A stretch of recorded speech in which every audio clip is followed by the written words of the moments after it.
Hello everyone and welcome to the Hockey Hub. So today we're doing a more simplistic video and we're simply just doing 7 players that I feel should have a bounce back season in the upcoming 2020-2021 season.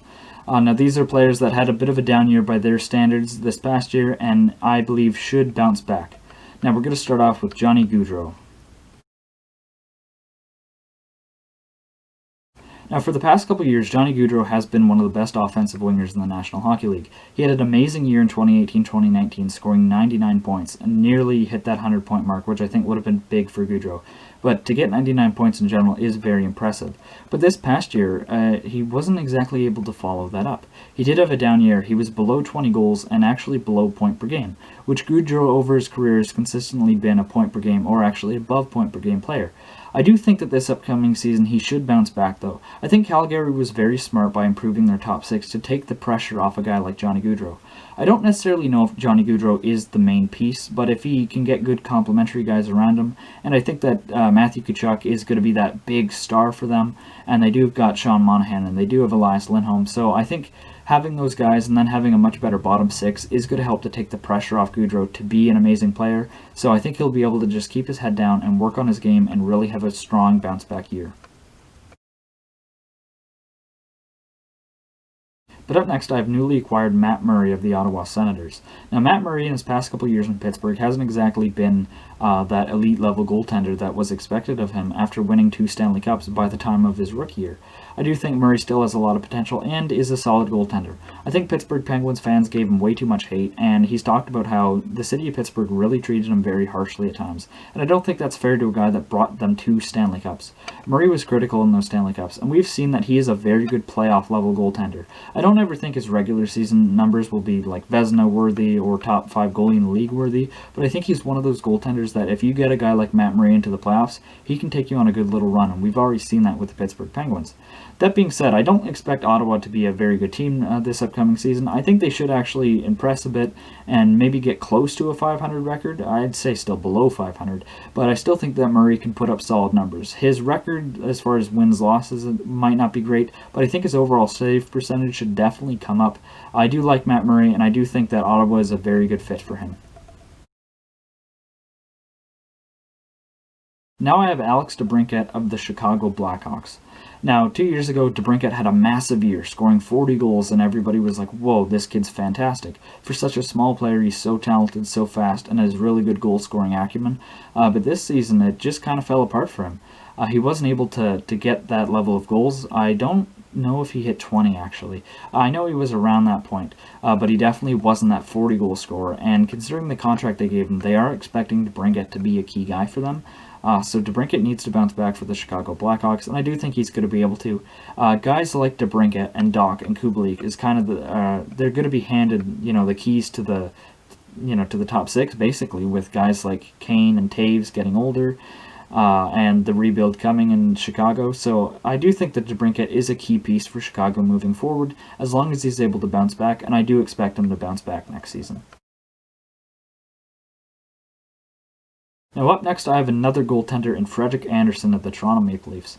Now for the past 4 years, Frederik Anderson has been one of the best and most consistent goalies in the NHL, always putting up a .917 save percentage and having a very good record when it comes to his wins and losses. But this past season, even though he still had a good record, his save percentage took a bit of a dip with a .909 save percentage, and did cost Toronto some games. I still think that Anderson is a top 10 goalie in the league, though. He's been so good for Toronto for so long, and Toronto really hasn't been a good defensive team basically the entire time he's been there.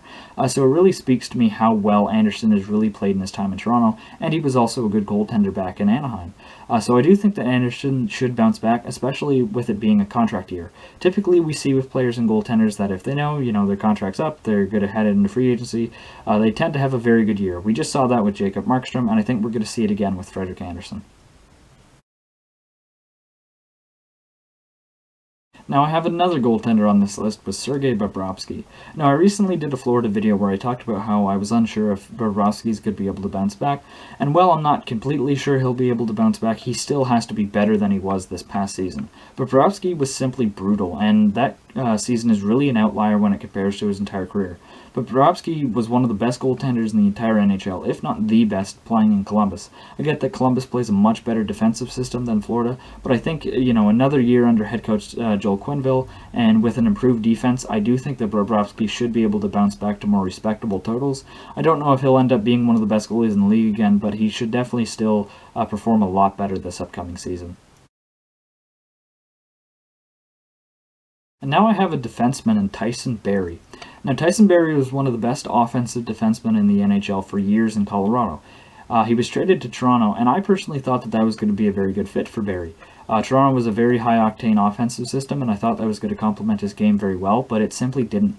Barrie had a brutal year in Toronto, especially on the defensive side of things, and while Barrie isn't expected to be a good shutdown defenseman, he was exceptionally bad on the defensive side of things playing in Toronto. His offensive numbers were still decent. He still did put up 40 points, but that is a bit lower than what Barrie usually puts up. But I think in Edmonton, where there is better defensive depth in Edmonton, and he's not going to be expected to play well in his own zone when they already have guys like Adam Larson and Caleb Jones and Chris Russell that can do that. So I do think that Barrie should really have a bounce-back season, especially since he's probably going to be the top power play quarterback on that deadly power play with Connor McDavid and Leon Draisaitl and Ryan Nugent-Hopkins and whoever they throw out there with him. So although I don't think that Barrie's defensive game is going to take a step forward, he's just not a good defensive defenseman at all. But I do think his offensive total should definitely bounce back, and he should probably be a plus instead of a minus this year. And finally, I have a guy who really fell off playing in Arizona, and I have Phil Kessel. Now, Phil Kessel was one of the best offensive wingers in the league playing in Pittsburgh. He was amazing in their back-to-back Stanley Cup Finals runs. I think that you can make an argument Kessel should have won the 2016 Conn Smythe Trophy, but I do get why they gave it to Sidney Crosby for the leadership and the two-way game and everything.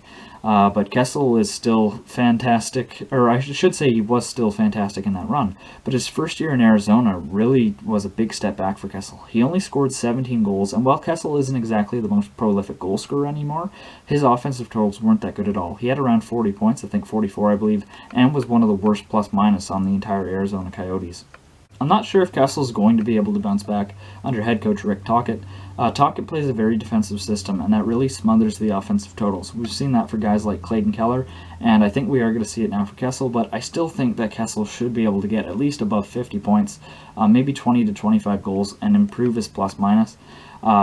Kessel is a better player than he let on in Arizona, and I do think should have a bit of a bounce-back season. But that does it for today's video. I appreciate you guys watching till the end. Please leave a like, comment, subscribe if you haven't already, and I will see you guys later. Bye for now.